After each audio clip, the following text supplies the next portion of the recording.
And we've come a long way now in the Fourth Republic.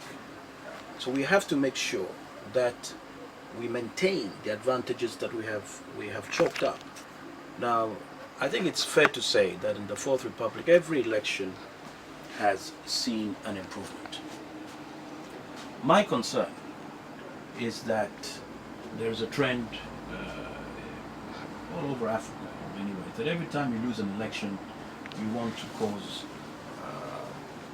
fracas to such an extent that it undermines the entire fabric of the democratic process and indeed the economy.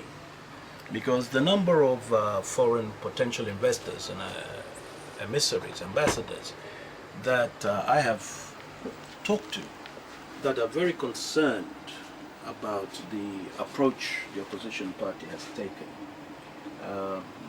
is quite remarkable, in the sense that here we are, the beacon of stability, the beacon, the destination for foreign direct investment, the destination for new ideas, for new instruments in terms of economic development, in terms of growth. And yet this is being undermined by what we can describe as being slightly facetious. But you don't see them deepening democracy in that regard. The fact that look, they didn't take on to the street, but rather stayed on and ensure that they sought their redress in court. You don't see that as deepening our democracy at all? Well, of course it is. I mean, the fact that we did take to the streets, I mean, let's be honest. We had some very shaky moments. And that's the time when most people expressed. But was managed. And we managed it. But it's risky strategy. I think, without going too much into this, tradition,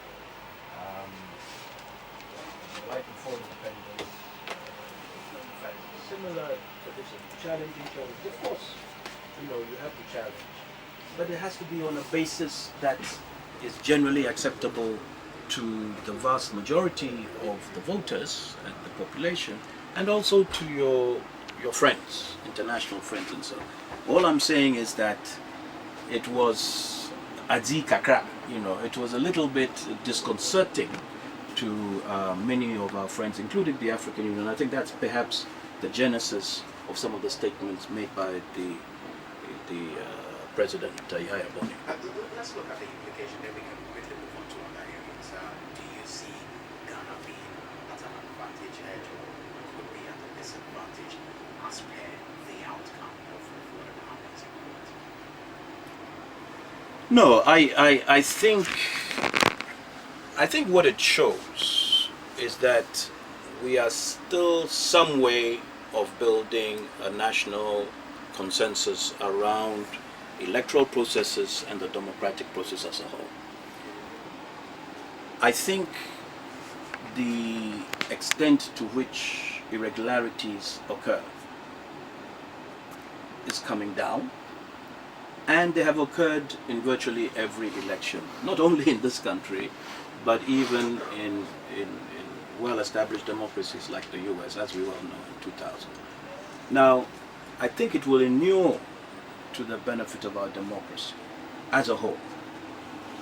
I think the result will clearly not change the status quo, and it will be lessons learned for all of us.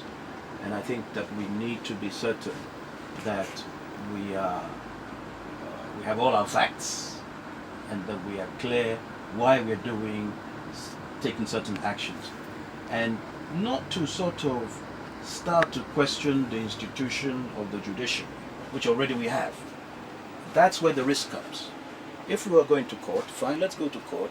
Let's be very sanguine about how we proceed.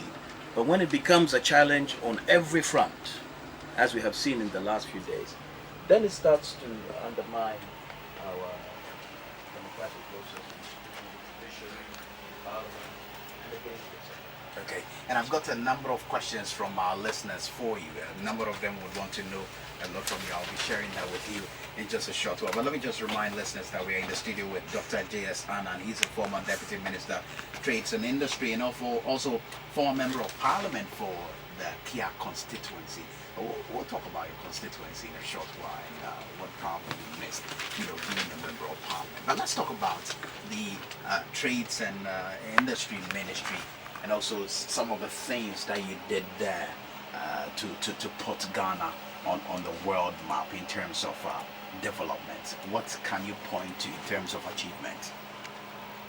Well, I think the first thing you have to say with the trade ministry, I've always classed it as the economic engine room.